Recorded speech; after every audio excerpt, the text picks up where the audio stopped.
మీ ఆనందము ఎక్కడిది? What is the source of your joy? Wait minute ప్రోగ్రామ్ని వీక్షించడానికి ఆన్లైన్కి వచ్చినటువంటి మీకు ప్రభు పేరట శుభములు కలుగును గాక. ప్రియమైన వాళ్ళారా,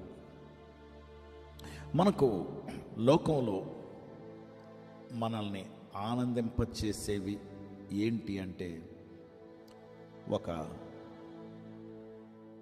ఒక ఆట, ఒక టీం గెలవటము, ఆ టీంని మీరు సపోర్ట్ చేశారు కనుక ఆ టీం గెలిస్తే ఆ టీం ఒక 4 కొట్టింది, లేకపోతే ఆ టీంలో ప్లేయర్ ఎవరు బ్రహ్మాండంగా బ్యాటింగ్ చేశాడు, లేకపోతే ఫుట్బాల్ గోల్ కొట్టాడు, ఏదో వాట్ ఎవర్ ఇట్ ఇస్, మీ అమ్మాయికో మీ అబ్బాయికో సీటు దొరికింది, లేకపోతే మీ అమ్మాయికి సంబంధం కుదిరింది, లేకపోతే మీరు మంచి ఉద్యోగం సంపాదించుకున్నారు, ఏమో అంటే ద సోర్స్ ఆఫ్ జాయ్ ఏదన్నా అవ్వచ్చు.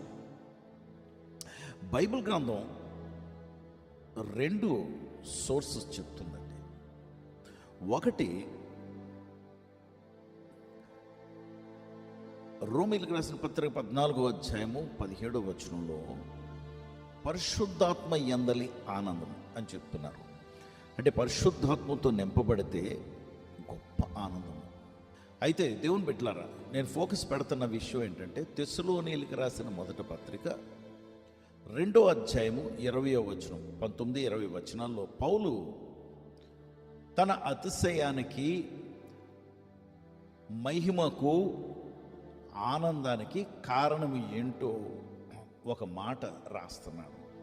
చాలా విచిత్రంగా అనిపించింది నాకు. ఏంటి ఆ ఆనందం అంటే, దేవుని బిడ్డలారా ఏమంటున్నాడంటే ప్రభు రాకడను గురించే కాదు, ప్రభు రాకడను గురించి చాలా ఆనందంగా ఉంది, అతిశయిస్తున్నానని చెప్తున్నాడు, ఓకే. కానీ నా ఆనందము, నా మహిమకు కారణము మీరే అంటున్నాడు. ఎవరిని? సంఘానికి, తెస్సలోని సంఘానికి రాస్తూ నా ఆనందానికి కారణం మీరు అంటున్నాడు.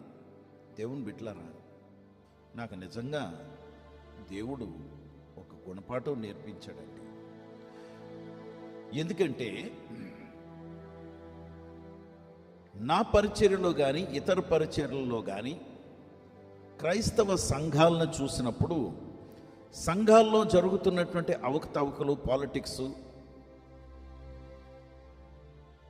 స్ట్రగుల్ ఫర్ పవర్ అంటే దేవుని శక్తి గురించి కాదు, స్ట్రగుల్ పొలిటికల్ పవర్ గురించి. అంటే మేము ప్రెసిడెంట్ అవ్వాలి, మేము సెక్రటరీ అవ్వాలని కానీ, వాళ్ళు ఎవరో ఏదో సంపాదించుకున్నారు, ఏదో కొనుక్కున్నారు, ఆ పరిచర్య బాగుందంటే కుళ్ళు కానీ, ఇలాగ రకరకాలుగా చాలా సంఘాల్లో కనిపిస్తుంటుంది. ఇది చూసి నేను చాలా నిరాశపడుతున్నాను.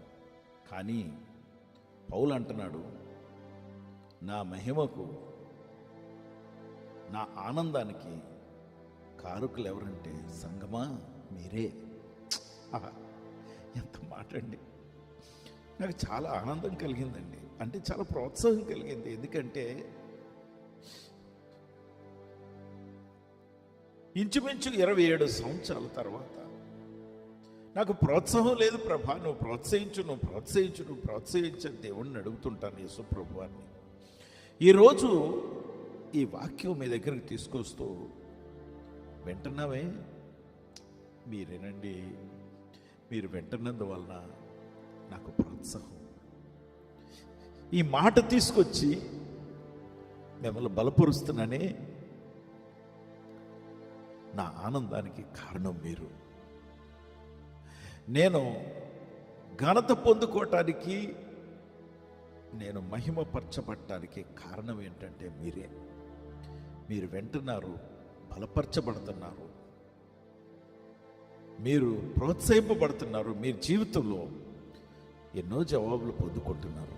చాలామంది నాతో అప్పుడప్పుడు చెప్తుంటారు, ఏమనంటే మేము ఆ రోజు చాలా స్ట్రగుల్లో ఉన్నామండి, రాత్రి మేము మాట్లాడుకున్నాం, ఉదయం వెయిట్ మినిట్ ప్రోగ్రామ్ అని ఆన్ చేయగానే ఆ మాట మాతో డైరెక్ట్గా మాట్లాడారు, దేవుడు మిమ్మల్ని వాడుకున్నారు అని చెప్తుంటే నాకు చాలా సంతోషం వేస్తుంది. ఎందుకంటే దేవుని చేతిలో నేను ఒక పరికరంగా ఉన్నానా దేవుని చేతుల్లో నేను ఒక పనిముట్టుగా ఉన్నానా? దేవుని పెట్టలేరా? నాకు ఎంత ఆనందమో తెలుసండి. It's a greatest source of encouragement. మీరు పంపించే లైక్స్, మీరు పంపించే ప్రోత్సాహకరమైనటువంటి కామెంట్స్ నాకు చాలా ఆనందం కలుగు చేస్తుంటాయి. పౌలు గారు ఆ రోజుల్లో యూట్యూబులు లేవు, ఫేస్బుక్లు లేవు, ఏమీ లేవు. కానీ తను వింటున్నటువంటి సాక్ష్యాలను బట్టి, సంఘాన్ని బట్టి నేను చాలా ఆనందిస్తున్నానని చెప్తున్నాడు. దేవుని బిడ్డ, చేతులు జోడించి నమస్కరించి మీకు అందరికీ కూడా ప్రభు పేరట వందనాలు చెల్లిస్తున్నాను. Because you are the source of my encouragement today. ఈరోజు నాకు ప్రోత్సాహం కలగటానికి గల కారకులు మీరు. కనుక మీరు ఎక్కడున్నా వీక్షిస్తున్నందుకు కానీ, వింటున్నందుకు కానీ, మీరు ఈ పరిచర్యలో పాలుపంపులు పొందుతున్నందుకు కానీ నాకు చాలా ఆనందము, చాలా ప్రోత్సాహం. నేను చాలా జాగ్రత్తగా మాట్లాడుతున్నానండి. I'm not talking about offerings. Offering గురించి మాట్లాడటం లేదండి నేను. No no no no that's besides the point. ఎందుకంటే మీరు కానుకలు ఏమన్నా ఇస్తే నాకు కాదు కదా, దేవుడికి ఇస్తున్నారు. మీరు వెళ్ళే సంఘాలకు ఇవ్వచ్చు. మీరు ఎక్కడికి వెళ్తున్నారో అక్కడ నమ్మకంగా ఉండండి. కానీ నా ప్రోత్సాహం మీరు వింటున్నారే, బలం పొందుతున్నారే, ఆత్మీయంగా ఎదుగుతున్నారే, అది నా ప్రోత్సాహం. Thank you. నేను ప్రభువుని ఘనపరుస్తున్నాను. ఎందుకంటే ఆయన చేతుల్లో ఒక పనిముట్టుగా నేను ఉన్నాను. ఆ పనిముట్టుగా ఉండటం నాకు ఎంతో గొప్ప భాగ్యం. అందుకే ఒక మాట నేను చెప్పి ప్రార్థన చేస్తాను ఈరోజు. ఏంటంటే యోహాను సువార్తలో ఒక దగ్గర బాప్తిస్మం ఇచ్చే యోహాన్ అంటాడు, తన సంతోషమట ఆ విడిది గదిలోకి పెండ్లి కుమార్తె వెళ్ళిన తర్వాత పెండ్లి కుమారుడు స్వరం విని తను ఆనందిస్తున్నాడట. దేవుని బిడ్డలారా, ఆ గదిలో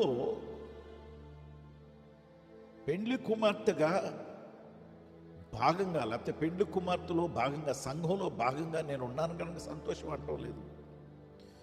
తన బయట ఉండి నేను సంఘాన్ని కట్టాను, యేసు ప్రభు వారికి అప్పచెప్పాను, యేసు ప్రభు వారు ఈ సంఘాన్ని తీసుకుని ఆయన ముఖ్యమైనటువంటి మేడగదిలోకి, ఆయన సిద్ధపరిచినటువంటి స్థలములకు తీసుకువెళ్ళారే, అది నా సంతోషం అంటున్నాడు. ఈరోజు ఉదయం దేవుని బిడ్డలారా, నా సంతోషం కూడా అదే. నేను ఆయన చేతుల్లో ఒక పనిముట్టుగా వాడబట్టు. It's a great honour and privilege. మీకు పరిచర్య చేయటానికి దేవుడు నాకు ఇచ్చిన అవకాశమును బట్టి నేను ఎంతో కన్నీటితో ఇవి ఆనంద భాష్పాలండి. ఎస్, దుఃఖంతో ఈ కన్నీళ్ళు కారుస్తూ ఈ ఆనందాన్ని వ్యక్తపరుస్తున్నాను. Thank you so much. పరిశుద్ధుడ ప్రభా, మీకు వందనాలు, స్తోత్రాలు.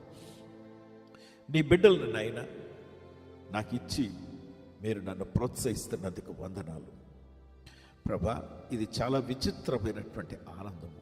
ఎస్, నేను సంఘంలో ఉన్నానే, అందుకే నేను ఎంత ఆనందిస్తున్నానన్న భావం వారికి కూడా కలుగు చేయమని, ఈ సంఘాన్ని బట్టి మాకు ఆనందమని, ఈ పరిచయని బట్టి మాకు ఆనందమని నీ బిడ్డలకి సంతోషం దయచేయండి, ఆనందం దయచేయండి. అలాగే నాకు ఇచ్చినటువంటి ఆనందం బట్టి కృతజ్ఞతలు చెల్లిస్తూ మీ పాదముల దగ్గరికి వచ్చి నీకు లెక్కలేని స్తుతులు, స్తోత్రాలు చెల్లిస్తూ ఎంత గొప్ప ధన్యత, ఎంత గొప్ప భాగ్యం ఇచ్చావు ప్రభా.